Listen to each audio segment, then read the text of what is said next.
హృదయపూర్వక నమస్కారం. ఇక్కడికి వచ్చిన డైనమిక్ అండ్ యంగ్ కలెక్టర్స్ అందరికీ, అనుభవంతో ఉన్న డిపార్ట్మెంట్ హెడ్స్కి, ప్రిన్సిపల్ సెక్రటరీస్కి, ప్రతి ఒక్కరికి పేరు పేరున నా హృదయపూర్వక నమస్కారం. I welcome you all.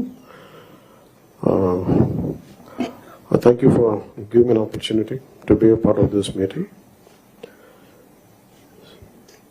మీ దృష్టికి we came into power of a huge public mandate, 164 assembly seats, 21 MPs, 93% striking rate తోటి ఈ ప్రభుత్వాన్ని స్థాపించగలిగా ఉంటే people are looking for very committed deep change కోరుకుంటూ ఉన్నారు. ఈ పరిస్థితికి రావడానికి మేమందరం కూడా చాలా నలిగి వచ్చాం. వ్యక్తిగతంగా మా మీద దాడులు కానీ, తిట్లు కానీ, ఇంక్లూడింగ్ గత ప్రభుత్వం నుంచి మాకు థ్రెట్స్ కానీ, ఇంక్లూడింగ్ కుటుంబ సభ్యుల మీద దాడులు కానీ, ఇవన్నీ అనుభవించి వచ్చామంటే, ఇంత భరించి మేము ఎందుకు వచ్చామంటే వ్యవస్థల్ని బతికించాలనే చెప్పు. గత ప్రభుత్వం కళ్ళ ముందే మీలాగా చదువుకొని సివిల్ సర్వీసెస్లోకి వచ్చి మీరు ఎంత కష్టపడి ఐఏఎస్లు చదివి ఉన్నాలో, ఎంత పోటీ పడి, లక్షలాది మంది పోటీ పడితే a handful of collectors would come out and emerge out.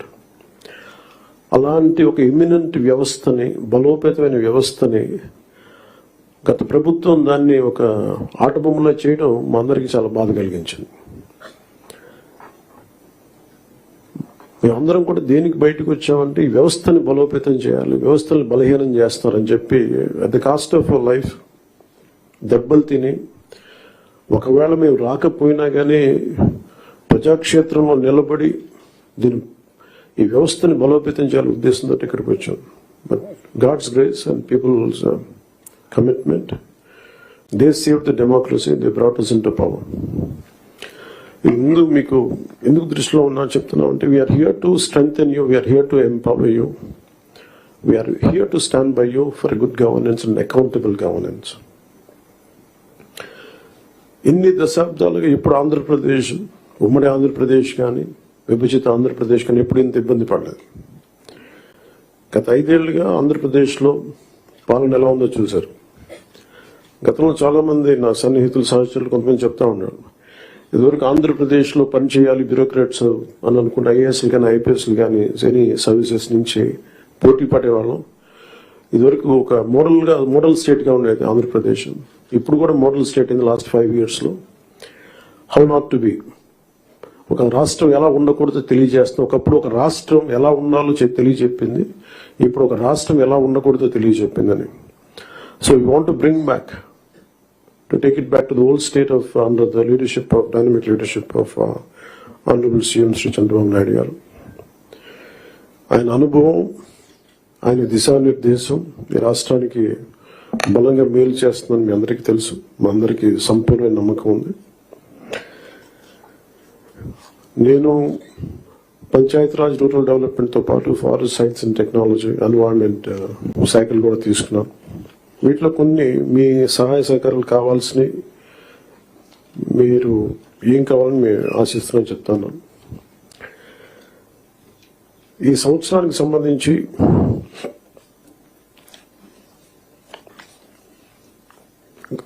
ఒకే రోజు రాష్ట్రం మొత్తం మీద ఇలాంటి ఎవరు చేయని విధంగా ఒక బృహత్తరమైన కార్యక్రమాన్ని చేపట్టబోతాం.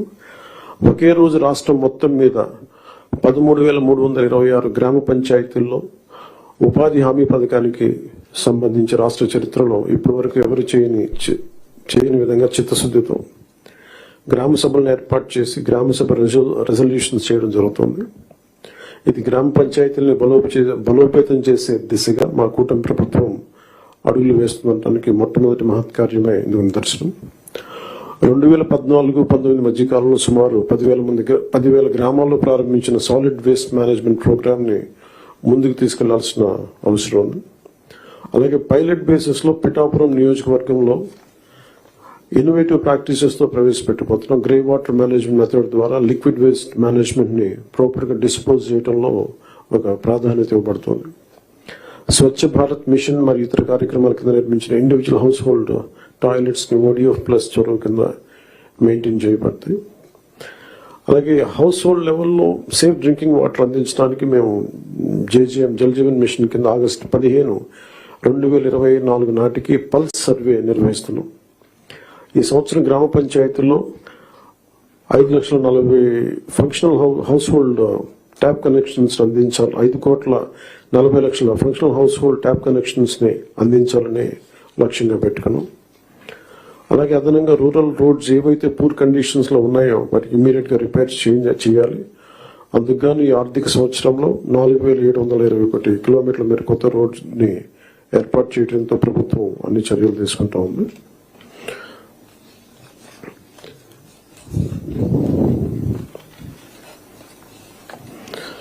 అలాగే మన స్టేట్ లో నోటిఫైడ్ ఫారెస్ట్లు 29.23%, 37,421 స్క్వేర్ కిలోమీటర్స్ ఫారెస్ట్ కవర్ ఉంది. ఈ నోటిఫైడ్ ఫారెస్ట్ కి బయట అదనంగా 10,221 స్క్వేర్ కిలోమీటర్స్ గ్రీన్ కవర్ ఉంది. చెరువు తీరాలు మన ట్యాంక్ ఫోర్స్ ఏరియాస్ లో హిలాక్స్ పైన ఇన్స్టిట్యూషనల్ ల్యాండ్స్ మరియు పంచాయతీ ల్యాండ్స్ లో కూడా ఎఫారెస్టేషన్ ప్రమోట్ చేయాలని చిత్తశుద్ధితోను. అలాగే గుంటూరు, కర్నూలు, వెస్ట్ గోదావరిలో కూడా డిస్ట్రిక్ట్స్ ఫారెస్ట్ కవర్ చాలా తక్కువ ఉంది. ఫారెస్ట్ కవర్ పెంచేందుకు స్ట్రాటజిక్ ఎఫారెస్టేషన్ ఎఫర్ట్స్ మీద ఫోకస్ చేయాలి. అందుకు ఫారెస్ట్ ఏరియాస్ ని ప్రొటెక్ట్ చేయడం, బౌండరీ డిస్ప్యూట్ ని సెటిల్ చేయడం, ఎన్క్రోచ్మెంట్స్, ఇల్లీగల్ యాక్టివిటీస్ నుంచి సేఫ్ గార్డ్ చేయడం ద్వారా ఫారెస్ట్ కన్జర్వేషన్ ఎఫర్ట్స్ చురుగ్గా మద్దతు ఇవ్వాలని అధికారులందరినీ కోరుకుంటున్నాను.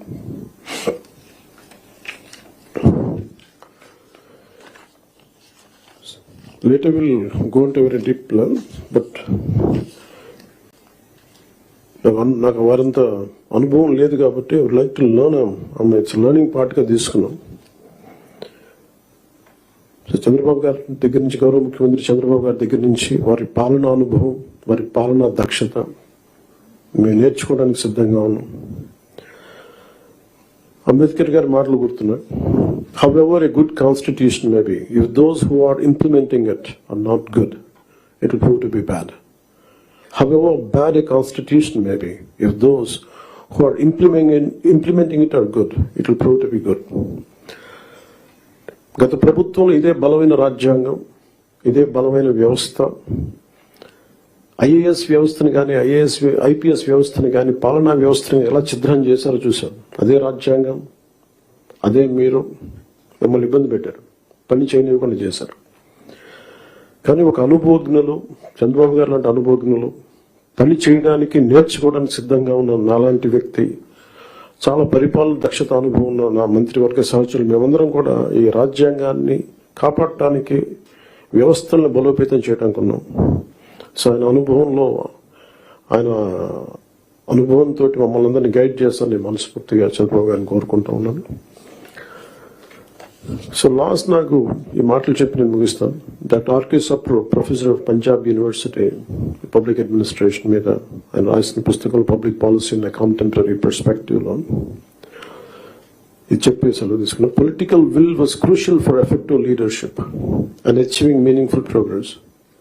Without a strong commitment from leaders to drive and support necessary reforms and policies, even well-designed plans could falter. There is a need for leaders to not only articulate visions, but also to have the determination and resolve to translate those visions into action.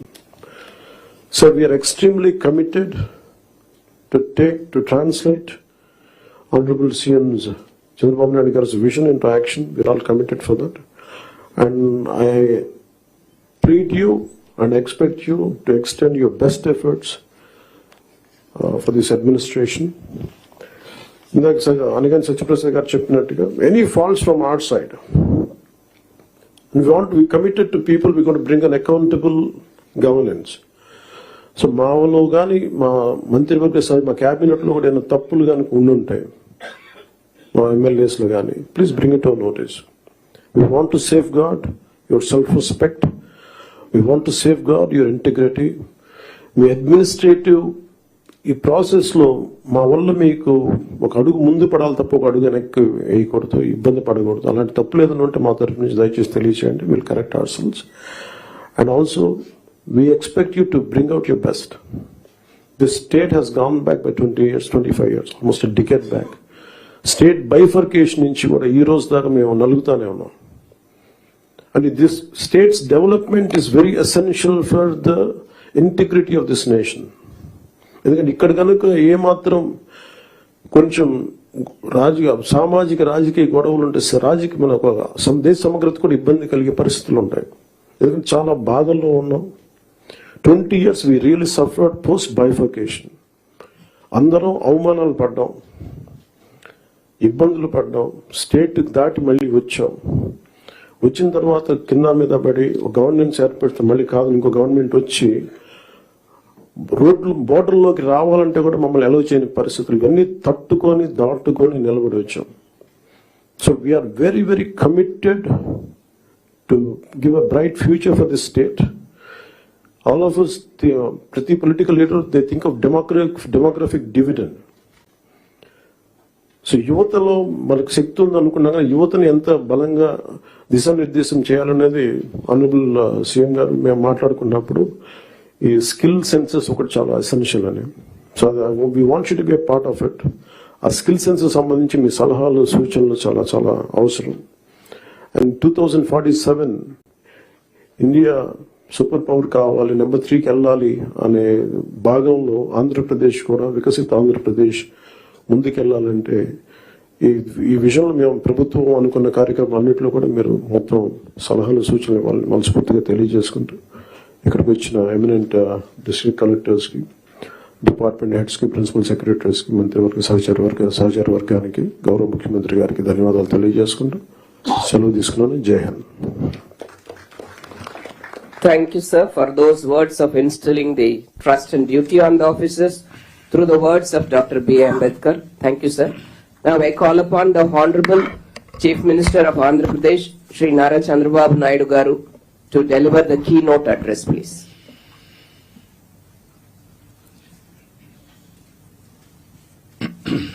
గౌరవనీయులు, మిత్రులు, గౌరవ deputy chief minister Shri Pavan Kalyan గారు, గౌరవ revenue minister Shri Anagani Satyaprasad గారు, respected cabinet colleagues, గౌరవనీయులు chief secretary Neerab Kumar Prasad గారు, special chief secretary revenue RP Sisodia గారు, CCLA గౌరవనీయురాలు జయలక్ష్మి గారు, గౌరవ secretaries to government, head of the departments, district collectors and other senior officers. ఇప్పుడు ఇక్కడ మన కాన్ఫరెన్స్ కూడా అందరూ కూడా ఒకే వేవ్ లెంగ్త్ లో పనిచేయాలని డిస్ట్రిక్ట్ లెవెల్లో ఉండే డిస్ట్రిక్ట్ ఆఫీసర్స్ అందరినీ వీడియో కాన్ఫరెన్స్ లో పెట్టాం. అక్కడుండే డిస్ట్రిక్ట్ ఆఫీసర్స్ కి అందరికి కూడా నా నమస్కారాలు. మొట్టమొదటిసారిగా కలెక్టర్స్ కాన్ఫరెన్స్ కి మీకందరికీ స్వాగతం. ఇది ఒక హిస్టారికల్ కాన్ఫరెన్స్. ఎప్పుడు కూడా ఎప్పటికప్పుడు ఒక లక్ష్యాన్ని నిర్దేశించుకుని తద్వారా ముందుకు పోవాల్సిన అవసరం ఉంది. నేను ఈరోజు కొత్తగా ఈ కాన్ఫరెన్స్ లో పెట్టడం లేదు. 95లో నేను ముఖ్యమంత్రి అయినప్పటి నుంచి ఇది 4th టైం సీఎం అయిన తర్వాత విధిగా కలెక్టర్స్ కాన్ఫరెన్స్ లో పెట్టి ఏం చేయాలనేది ఒక డైరెక్షన్ ఇవ్వడం గాని కలెక్టివ్ రెస్పాన్సిబిలిటీ గుర్తు చేస్తూ ముందుకెళ్లాం. ఇప్పుడే మిత్రులు మాట్లాడారు. ఈరోజు మన కాన్ఫరెన్స్ ఒక చరిత్ర తిరగ రాయబోతుంది. అదే సమయంలో మనందరం ఒకటి గుర్తుపెట్టుకోవాల్సిన అవసరం ఉంది. 5 ఏళ్లకు మునుపు ఒక కాన్ఫరెన్స్ పెట్టారు. కొంతమందికి ఉండే ఆఫీసర్లకి, సీనియర్ ఆఫీసర్లకి అందరికీ జ్ఞాపకం ఉంటుంది. అదే ప్రజావేదికలో కలెక్టర్స్ కాన్ఫరెన్స్ పెట్టి ఆనాటి ముఖ్యమంత్రి ఈ కాన్ఫరెన్స్ అవుతానే ఈ బిల్డింగ్ కూలగొడతామని అనౌన్స్ చేసి విధ్వంసానికి శ్రీకారం చుట్టాడు. అక్కడి నుంచి 5 ఏళ్లు అన్ని రంగాల్లో ఒక రంగం అని మిగల్లేదు. నేను 4వసారి ముఖ్యమంత్రి అయిన తర్వాత ఫస్ట్ టైం నేను ముఖ్యమంత్రి అయ్యాను. ఇబ్బందులున్నాయి, ఆర్థిక ఇబ్బందులున్నాయి. కానీ ఆఫీసర్లో మొరేల్ చాలా హైగా ఉంది. అప్పుడు ఆ రోజు జరిగింది కాస్తో కూస్తో ఇన్ఎఫిషియన్సీ, లేకపోతే కొంత కరప్షన్. ఇప్పుడు అట్లా కాకుండా విధ్వంసం, పనిచేసే ఆఫీసర్లందరినీ పక్కన పెట్టడం, ఆఫీసర్లు కూడా బ్లాక్మెయిల్ చేయడం, ఒకటి కాదు అన్ని కలిసి ఈరోజు ఈ స్టేజ్కి నేను ఎప్పుడూ చూడనంత ఒకటి బ్రాండ్ ఏపీ దెబ్బతినింది. ఆఫీసర్ల యొక్క మనోభావాల్ని దెబ్బతీశారు. ఢిల్లీకి పోతే ఒకప్పుడు Andhra bureaucracy one of the best bureaucracy, మీరు గుర్తుపెట్టుకోవాలి. ఇక్కడి నుంచి పోయిన ఐఏఎస్ ఆఫీసర్స్ సక్సెసివ్ 3-4 ఐటీ సెక్రటరీలు అయ్యారు కంటిన్యూగా. ఇక్కడ నుంచి పోయినటువంటి ఫైనాన్స్ సెక్రటరీస్ ఆర్బీఐ గవర్నర్లు అయ్యారు. ఇక్కడి నుంచి పోయిన వాళ్లు కేంద్రంలో కీలక బాధ్యతలు వహించారు. వరల్డ్ బ్యాంక్ వెళ్లారు. ఈ రోజు మనం చూస్తా ఉంటే ఆంధ్ర ఆఫీసర్స్ అంటే ఢిల్లీలో కూడా అన్టచబుల్స్ కింద వీళ్ళు ఏమి చేయలేరు అనే పరిస్థితికి వచ్చారు. ఎప్పుడు కూడా మనం గుర్తుపెట్టుకోవాల్సింది,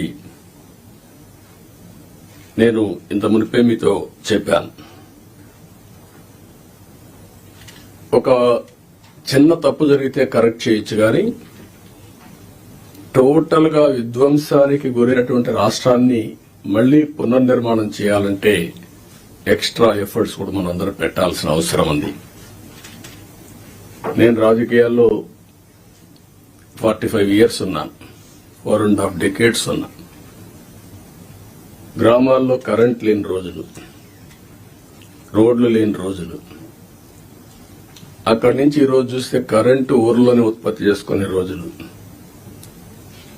కార్లు ఆటోమేటిక్ కార్లు వచ్చేసి డ్రైవర్లెస్ కార్లు వచ్చే పరిస్థితికి వచ్చింది. అంటే మన కళ్ల ముందరనే ఇప్పుడు మన వాళ్ళు మనం చేసిన ఇక్కడ ఇంకొక విషయం కూడా మీరు గుర్తుపెట్టుకోవాల్సిన అవసరం ఉంది. అన్నింటికంటే పబ్లిక్ పాలసీస్ అంటే చాలా పవర్ఫుల్. మనం తీసుకునే నిర్ణయాల ద్వారా రాష్ట్ర భవిష్యత్తుని, భావితరాల భవిష్యత్తుని మార్చే శక్తి పబ్లిక్ పాలసీస్ ఉంటుంది. దానికి ఎగ్జాంపుల్ మీరు చూసినప్పుడు 1991 ఆర్థిక సంస్కరణలు రాకమునుపు ఇదే దేశం, ఇదే అడ్మినిస్ట్రేషన్, ఇదే ప్రజలు. కానీ బిఫోర్ మీరు చూస్తే భారతదేశం 2%, 3% గ్రోత్ రేట్. అదే ఆర్థిక సంస్కరణలు వచ్చిన తర్వాత కాంపిటేటివ్ ఎకానమీకి దోహదం చేశాం. అక్కడి నుంచి ఈ రోజు 2047కి సూపర్ పవర్ గా తయారయ్యే అవకాశాలున్నాయి. 5th లార్జెస్ట్ ఎకానమీకి వెళ్ళాం. బై 2029 3వ లార్జెస్ట్ ఎకానమీకి రీచ్ అవుతాం. నా లెక్క ప్రకారం అయితే గట్టిగా పనిచేస్తే అందరం డెడికేషన్ తో పోతే 2047కి ప్రపంచంలో నెంబర్ 1 ఎకానమీగా ఉంటాం. లేకపోతే బై డిఫాల్ట్ 3rd లో ఉంటాం. కష్టపడితే కొద్దిగా 2nd కు వస్తాం. నేను ఎందుకు ఈ విషయం చెప్పానంటే ఆర్థిక సంస్కరణలు వచ్చిన తర్వాత first mover advantage technology adopt చేసుకున్నాం మనం ఇండియన్స్. మనకు ఒక హిస్టారికల్ అడ్వాంటేజెస్ కూడా ఉన్నాయి, ఓసారి మిస్ అవుతా ఉంటాం. ఆ హిస్టారికల్ అడ్వాంటేజ్ మీరు అందరూ చూసినప్పుడు మనం మ్యాథమెటిక్స్ లో చాలా స్ట్రాంగ్, 0 కూడా మనమే కనిపెట్టాం. బ్రిటిష్ వాళ్ళు ఇంగ్లీష్ మనకు వదిలిపెట్టి వెళ్లారు. కోహినూర్ డైమండ్ కూడా తీసుకెళ్లారు, కానీ ఇంగ్లీష్ మాత్రం తీసుకుపోలేకపోయారు. మన జీవన శైలిలో భాగమైపోయింది ఇంగ్లీష్ అనేది. ఈ రెండు డెడ్లీ కాంబినేషన్ ఇన్ఫర్మేషన్ టెక్నాలజీకి. దాన్ని అందిపుచ్చుకున్నాం రైట్ టైంలో. ఈరోజు హైదరాబాద్ నగరాన్ని మీరు నాలెడ్జ్ సిటీని మీరు చూస్తున్నారు. ఎప్పుడైతే ఇదే ఆఫీసర్, ఇప్పుడు కొంతమంది ఇక్కడ కూడా ఉన్నారు, 1995లో ప్రారంభించాం. 9 ఏళ్లలో బెస్ట్ ఎకో సిస్టమ్ క్రియేట్ చేశాం. తర్వాత వచ్చిన పాలకులు ఎవరు కూడా విధ్వంసం చేయలేదు కాబట్టి ఇప్పటిప్పుడు దాని ఫలితాలు ప్రజలు ఎంజాయ్ చేసే పరిస్థితికి వచ్చారు. అదే సమయంలో మూడోది మీరు గుర్తుపెట్టుకోవాల్సింది, యంగ్స్టర్స్ అనేది డెమోగ్రఫిక్ అడ్వాంటేజ్ ఇండియాకు వచ్చింది. ప్రపంచంలో ఉండే అన్ని దేశాల్లో డెమోగ్రఫిక్ డిసడ్వాంటేజ్, ఏజింగ్ ప్రాబ్లం వచ్చింది. దీంతో ఆంటర్ప్రెన్యూర్స్ గా తయారయ్యారు. ఈ రోజు ప్రౌడ్ గా నేను చెప్పగలుగుతున్నాను, ప్రపంచం మొత్తం హైయెస్ట్ పర్ క్యాపిటా ఇన్కమ్ సంపాదించే వాళ్ళు ఇండియన్స్, అందులో 33% తెలుగు వాళ్ళు.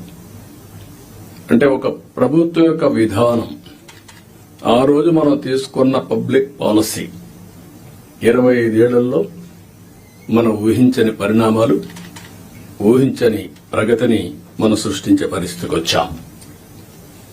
ఇవన్నీ గతంలో చేసిన పనులు ఎందుకు గుర్తు చేస్తున్నానంటే, ఈ రోజు మీరు చేయబోయే పని భవిష్యత్తులో ఒక చరిత్ర సృష్టించే పరిస్థితి వస్తుంది.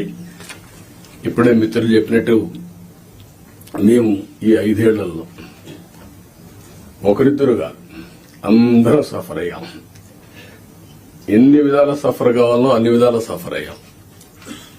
అయితే మా కమిట్మెంట్ మాత్రం ఎట్టి పరిస్థితుల్లో ఏమీ చేయలేరని నిరూపించుకున్నాం. అందుకే ఈసారి ప్రజలు మీరు చూస్తే ఒక హిస్టారికల్ మ్యాండేట్ ఇచ్చారు. నేను చాలా సంవత్సరాలుగా రాజకీయాల్లో ఉన్నాను, కానీ తెలుగుదేశం పార్టీ వచ్చి కూడా 43 ఏళ్లు అయింది. కానీ ఈసారి ఇచ్చిన మ్యాండేట్ చూస్తే ఎప్పుడూ రానంత మ్యాండేట్, ఒక హిస్టారికల్ మ్యాండేట్ ఇచ్చారు.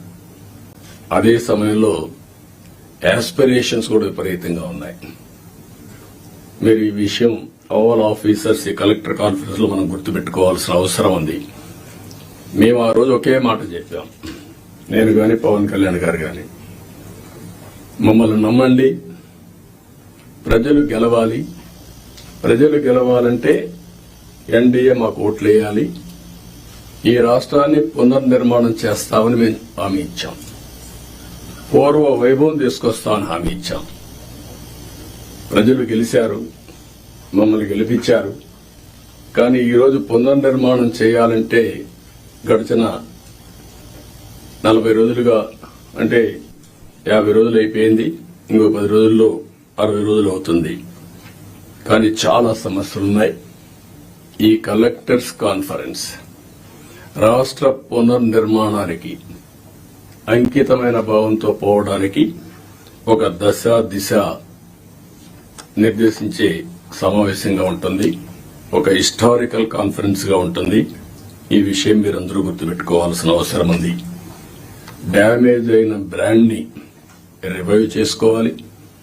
అదే సమయంలో మళ్లీ ఆంధ్ర అడ్మినిస్ట్రేషన్ అంటే one of the best administration గా మనం నిరూపించుకోవాల్సిన అవసరం ఉంది. ప్రజావేదిక ఉంటే అక్కడ పెట్టేవాళ్ళం.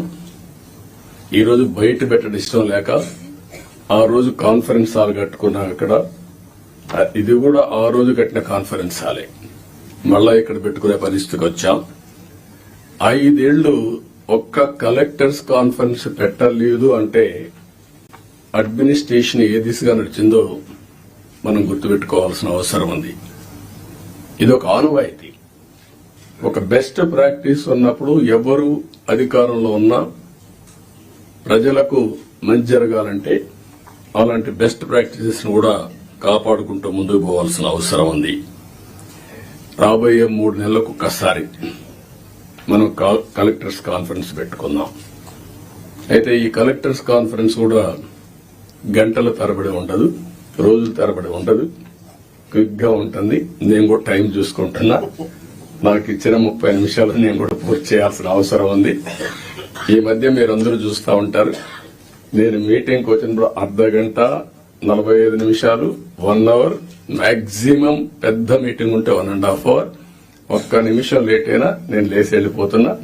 ప్రిపేర్ అయ్యి రాకపోతే వాళ్ళకే చెప్పేసి you are not up to the mark, మళ్లీ రమ్మంటున్నా. ఒక జవాబుదారీతనంతో పనిచేయాల్సిన అవసరం ఉంది. ఇక్కడ జిఎస్టిపి మీరందరూ కూడా గుర్తుపెట్టుకోవాలి. కొన్ని శాఖలు రాష్ట్ర అభివృద్ధికి దోహదం చేస్తాయి. ఎక్కడైతే జిఎస్టిపి రాష్ట్ర ఆదాయానికి కోరిలేషన్ ఉంటుంది. అభివృద్ధి జరిగితే ఆదాయం వస్తుంది, ఆదాయం వస్తే సంక్షేమ కార్యక్రమాలు చేస్తాం. ఈ విషయాన్ని కూడా మీరు గుర్తుపెట్టుకోవాల్సిన అవసరం ఉంది. పబ్లిక్ సాటిస్ఫాక్షన్, అభివృద్ధితోనే పబ్లిక్ సాటిస్ఫాక్షన్ ఉండదు. ఆ విషయం కూడా గుర్తుపెట్టుకోవాలి. అభివృద్ధి చెయ్యాలి, ప్రజలకు మెచ్చే పాలన ఇవ్వాలి. అది ఒక ముఖ్యమంత్రి, ఒక డిప్యూటీ సీఎంఓ, ఒక మంత్రో కాదు. ఇక్కడి నుంచి లాస్ట్ మైల్లో ఉండే లాస్ట్ ఫంక్షనరీ కూడా, ఆర్ లాస్ట్ మైల్లో ఉండే పొలిటికల్ ఫంక్షనరీ కూడా ఈ ప్రభుత్వ ఇమేజ్ ని నిర్దేశిస్తారు. ఈ విషయం మీరు గుర్తుపెట్టుకోవాలి. అలాంటి అందరినీ కూడా ఒక ప్రాపర్ డైరెక్షన్ గాని, ఒకవేళ అవసరమైతే దారి తప్పినప్పుడు కంట్రోల్ చేయడం గాని చాలా అవసరం. అందుకని మీ అందరినీ, అది కూడా నేను రాబోయే రోజుల్లో మనందరి బాధ్యత యాజ్ ఎ లీడర్, నా రెస్పాన్సిబిలిటీ అందరి పర్ఫార్మెన్స్ అనలైజ్ చేసుకుని రైట్ మ్యాన్ రైట్ పొజిషన్ లో పెట్టి తద్వారా మెరుగైన పాలన ప్రజలకు అందించడం ఒక చీఫ్ మినిస్టర్ గా, ఒక డిప్యూటీ చీఫ్ మినిస్టర్ గా మా బాధ్యత. దానికి మేము కట్టుబడి ఉంటాం. దాన్ని కూడా ఎప్పటికెప్పుడు అనలైజ్ చేసుకుంటాం. నాతో సహా నా పర్ఫార్మెన్స్ అనలైజ్ చేసుకోవడం. అందుకే ఏమాత్రం బేషజా లేకుండా పవన్ కళ్యాణ్ గారు ఒక మాట అన్నారు, నేను ఇంకా నేర్చుకుంటానని. నేర్చుకోవడం అనేది అనునిత్యం చేయాల్సిన పని. Learning and delearning is a continuous process in life. మీరు నేర్చుకుంటే ముందుకెళ్తారు, నేర్చుకోకపోతే అక్కడి నుంచే డిట్రియేషన్ స్టార్ట్ అవుతుంది. ఈ విషయం కూడా మీరు గుర్తుపెట్టుకోవాల్సిన అవసరం ఉంది. ఇక్కడ కలెక్టర్స్ జనరల్ గా ఐఏఎస్ కావడం ఒక కళ. ఐఏఎస్ అయిన తర్వాత కలెక్టర్ గా పనిచేయడం అనేది మీ క్యారియర్ లో ఒక పెద్ద డ్రీమ్. ఇది మాక్సిమం 40-35 సంవత్సరాల మీ లైఫ్ లో ఒక 3 ఏళ్లు, నేనైతే 5-6 ఏళ్లు కూడా పెట్టేవాడిని బాగా పనిచేస్తే. ఎందుకంటే I want to give that stability to administration. ఇప్పుడు కూడా అది ఉంటుంది, గుర్తుపెట్టుకోండి. మీరు పని చేయకపోతే మాత్రం గ్యారంటీ లేదు. Don't mistake me. As long as you are delivering, I want to encourage stability in administration. అదే సమయంలో ఈ 3 సంవత్సరాల నుంచి 5-6 సంవత్సరాల్లో మీరు చేసే పని, మీరు కలెక్టర్స్ గా ఉన్నప్పుడు మీ జీవితంలో మీకు ఎప్పుడూ గుర్తుండే ఒక బెస్ట్ డేస్. ఈ విషయం ఆల్ కలెక్టర్స్ గుర్తుపెట్టుకోవాలి. మిగిలిన అందరికీ అన్ని పనులు చేయడానికి కొన్ని ఇబ్బందులు ఉంటాయి, కానీ ఏ పని వచ్చినా మానవతా దృష్టితో మీరు ఆలోచించి పరిష్కారం చేసే అవకాశం, పరిష్కారం చేపించే అవకాశం జిల్లా అడ్మినిస్ట్రేషన్ లో కలెక్టర్స్ ఉంటుంది. ఆ విషయం మీరు గుర్తుపెట్టుకోవాల్సిందిగా మిమ్మల్ని కోరుతున్నా.